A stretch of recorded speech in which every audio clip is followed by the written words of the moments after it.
Bien, bah, pour la maquette suivante, on va parler du MiG-15. Voilà, donc, je pense que vous connaissez tous cet avion, c'est un avion mythique hein, dans l'histoire de l'aviation. Donc c'est un chasseur donc à réaction de fabrication russe, enfin soviétique à l'époque.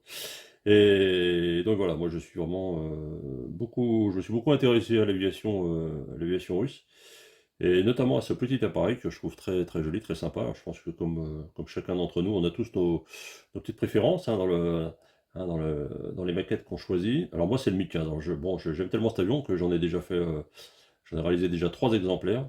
Voilà. Et donc bah, j'en avais encore en cours, et donc on va voir un petit peu où on en est.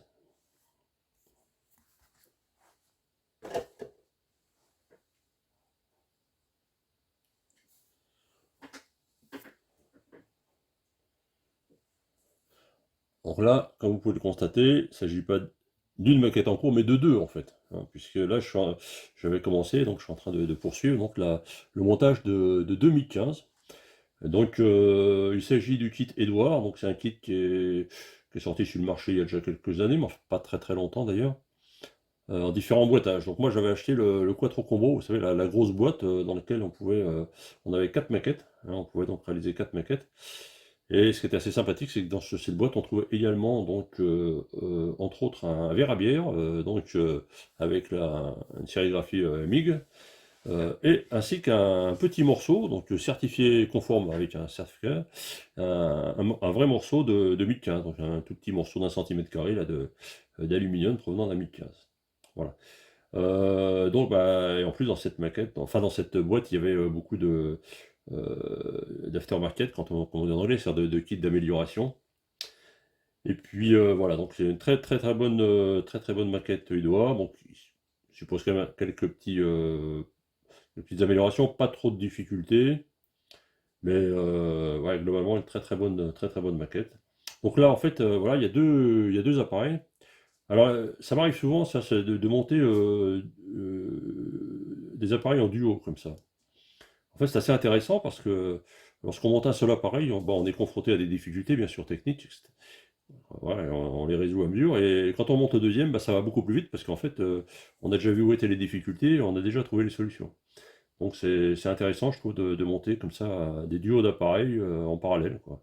Et ben, surtout, ça va beaucoup plus vite parce que, comme je vous expliquais, voilà, on acquiert de l'expérience très rapidement, et en général, le deuxième, voilà, le second avance beaucoup plus vite. Alors, on va regarder un petit peu. Alors, on va commencer par le premier avant de voir le deuxième, qui paraît assez bizarre, certainement. Alors, voilà, donc le premier, donc ce sera un MiG-15, hein, parce qu'il y a eu pas mal de versions sur le MiG-15. Hein. Alors, il y a eu le MiG-15, voilà, MiG-15, MiG-15 bis, MiG-15 UTI, plus plein d'autres petites versions, mais bon, les trois que je viens de vous citer, c'est les principales. Donc là, bah voilà, l'avion est déjà en croix, donc il y a déjà un gros travail de faire là-dessus. Hein. Donc il y a déjà un travail au niveau de bah, déjà l'habitacle, hein, qui a été le. Voilà, on va le voir de plus près, j'espère, on verra à peu près. On va essayer d'éclairer un peu mieux. Voilà. Bon, on voit quand même assez. On voit pas très très bien, mais enfin bon. Un petit peu comme. Voilà. Donc là, tout l'intérieur, en fait, ce sont des pièces en résine. Très belles pièces en résine d'ailleurs. Résine plus photodécoupe pré-peinte. Alors ensuite, donc j'ai réalisé aussi derrière, donc sur l'arrière de l'appareil, ouais, pas facile de, voilà, on voit mieux, ouais, les logements des aérofreins. Donc les aérofreins vont être représentés ouverts.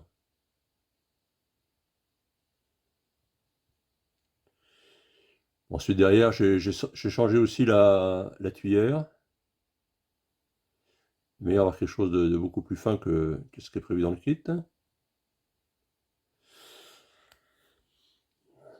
Et en dessous, donc j'ai refait, donc là on va le voir aussi en détail. J'ai refait tout ce qui était à l'intérieur du puits de train, vous voyez, tous les petits cloisonnements, les petits câbles, que j'ai remplacés, donc les cloisonnements par de la carte plastique, et les câbles par du petit fil électrique très fin. Voilà. Donc ça, bien sûr, il faut le refaire avant d'assembler les demi-ailes, hein, les demi-ailes. De l'autre côté, gauche-droite. Alors on voit encore, il y a des grosses taches noires, là je vous expliquerai ce que c'est tout à l'heure.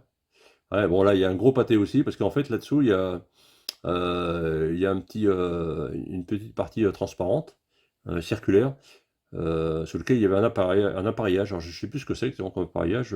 Je crois que c'était comment dire, quelque chose pour la navigation, une aide à la navigation. Enfin, je sais pas trop en fait. Et voilà. Donc comme il y avait pas mal d'espace entre le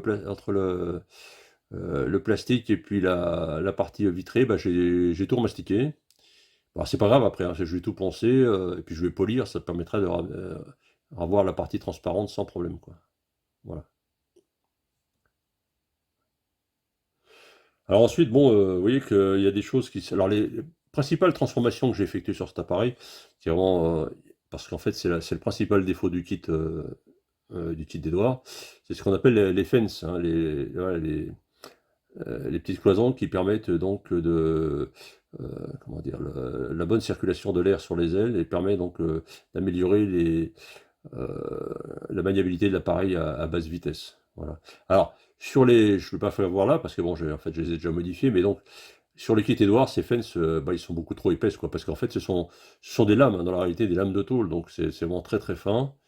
Donc, bah, moi, je les ai remplacés par de la carte plastique très fine, ce qui donne quand même voilà, une meilleure allure à l'appareil. Alors, le tout petit trou qu'on voit là, ici, là, si vous le voyez, là, au milieu de voilà, vers le petit, la trappe de visite, voilà. Ce petit trou-là, en fait, c'est par là que passait le témoin de sortie de train.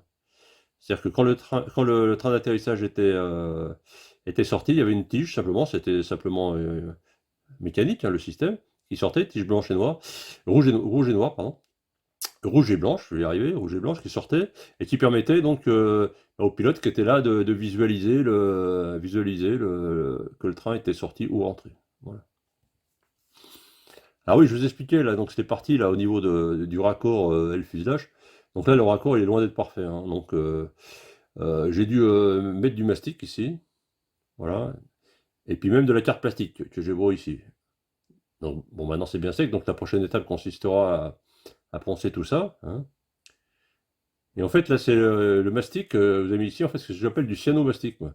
C'est-à-dire que c'est un petit truc, vachement, bon, c'est un truc qui est connu maintenant des maquettistes, c'est un mélange alors, d'un côté, on mélange euh, du talc et puis un petit peu de pigment, alors, quelle que soit la couleur du pigment, c'est juste pour visualiser, hein, donc noir, rouge, ce que vous voulez. Et on mélange ça avec de la colle cyano à prise lente. Et donc, ça épaissit la colle cyano, et ça permet de boucher tous les petits trous. Alors, pas les trop grands espaces, mais pour les petits espaces, c'est très très bien. Ça se ponce très bien. Voilà. Bon, c'est une des multiples, hein, combines pour mastiquer les joints, il y en a bien d'autres, hein. Voilà. Donc ça, c'est le premier appareil.